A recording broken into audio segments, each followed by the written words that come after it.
I think basically we're seeing a pullback. We've seen a lot of rotation recently in a run up. In terms of when and Morningstar, when we look at things over the longer term through the cycles, we actually think the markets aren't so heated.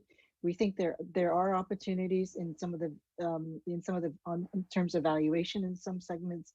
So I'd probably say that this is probably a short term pullback if that is, and then we'll probably treat this as an opportunity to pick up some high quality names.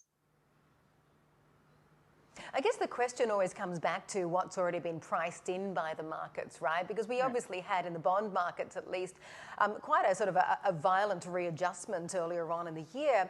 And yet we've all fallen into a bit of a complacent mode because recently yields, in fact, if anything, as far as the 10-year is concerned, have been falling backwards. In fact, even over last week, the 10-year yield dropped. So what do you think equity markets are assuming where the 10-year yield will be by the end of the year, and can they take it in their stride? Yeah, I mean, when we do our valuations and we looked at it, and we basically felt that the interest rates will go up to about 2.5% sometime over the next 12 to 18 months, 2022.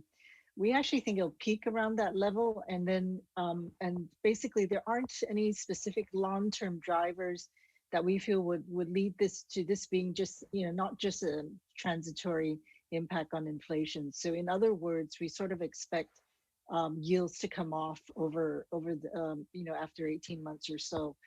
And because of that, we've looked at the valuations that we've looked at. We think the market pretty much reflects that rise in interest rates at this point in time. So, and I think therefore, that's why we would treat this as a buying opportunity for solid, high quality, what we call MOTI names, rather than just staying away from the market wholeheartedly at this stage.